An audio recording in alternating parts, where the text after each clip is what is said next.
एक बहुत पुरानी चुड़ैल एक कस्बे के पास बनी टूटी फूटी गुफा में छुप कर रह रही थी। एक हादसे में वो लोगों की मार से अपनी जान बचाकर भाग गई थी, इसलिए वो अब इंसानी लोगों की नजरों में नहीं पड़ना चाहती थी।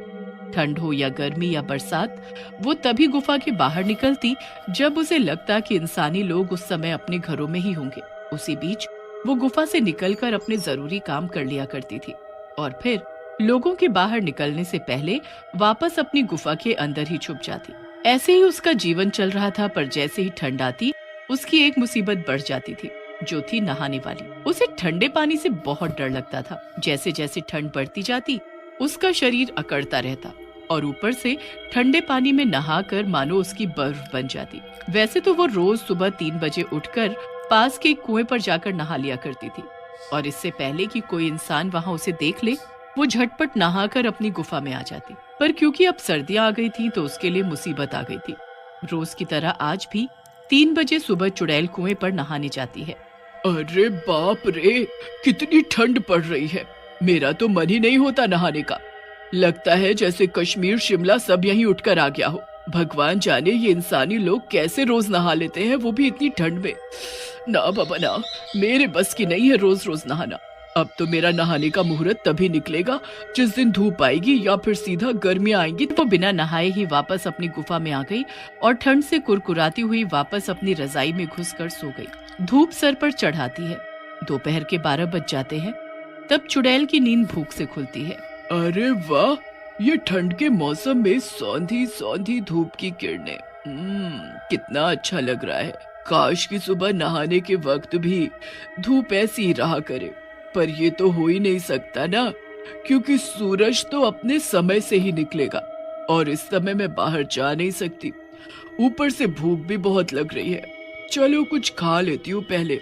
फिर चुड़ैल कुछ फल खाकर अपनी भूख शांत करती है और रात होने का इंतजार करने लगती है। क्या करूँ, मैं तो बोर होने लगी हूँ। रोज के रोज पूरा दिन गुफा में घुसे रहो। अब तो जब रात होगी और लोग अपने अपने घरों में सो रहे होंगे तभी मेरा बाहर जाना हो सकता है। इधर चिंटू की मम्मी चिंटू को 1 घंटे से आवाज लगा रही थी। अरे चिंटू, कब से पानी गर्म हो रहा है, आके नहा ले अब तो, या पूरा हफ्ता ऐसे ही निकालना है बिना नहाए। भगवान जाने कौन से ऐसे कर्म किए थे मैंने जो ऐसी निकम्मी औलाद मिली मुझे। अरे मम्मी, क्यों चीख रही हो? अभी 5 दिन ही तो हुए हैं बिना नहाए हुए। संडे तो नहीं आया ना वापस।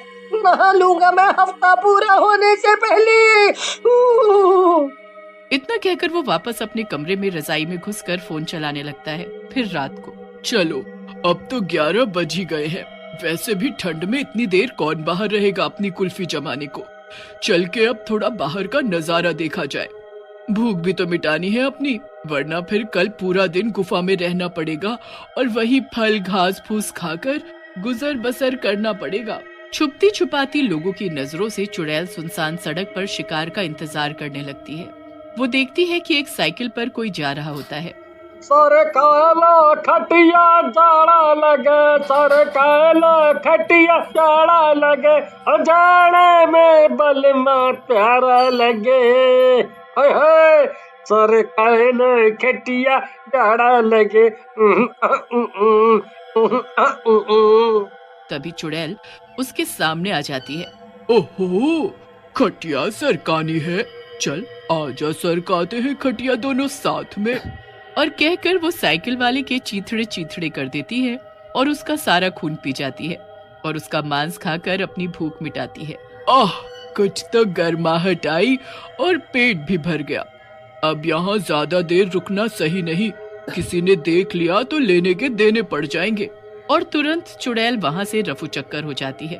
फिर सुबह के 3 बजते हैं और चुड़ैल जैसे तैसे हिम्मत करके कुएं पर नहाने जाती है। पर ठंडे ठंडे पानी को छूते ही उसका इरादा फिर बदल जाता है और वो बिना नहाए फिर से वापस आ जाती है। इसी तरह 1 महीना निकल गया। अरे अरे, इतनी खुजली क्यों हो रही है मुझे? ऐसा तो मैंने कुछ नहीं खाया कि मुझे एलर्जी हो जाए। कहीं ऐसा तो नहीं मैंने किसी खुजली वाले इंसान को अपना शिकार बना लिया हो, उसके खून की वजह से मुझे खुजली की एलर्जी हो गई हो। नहीं नहीं, ऐसे में मैं कहाँ जाऊंगी, डॉक्टर पर जा नहीं सकती और दवाई मुझे पता नहीं है। क्या करूं? हाय राम, खुजा खुजा के हालत खराब हुए जा रही है। 1 महीना हो गया था चुड़ैल को बिना नहाए, जिसकी वजह से उसके पूरे शरीर पर खुजली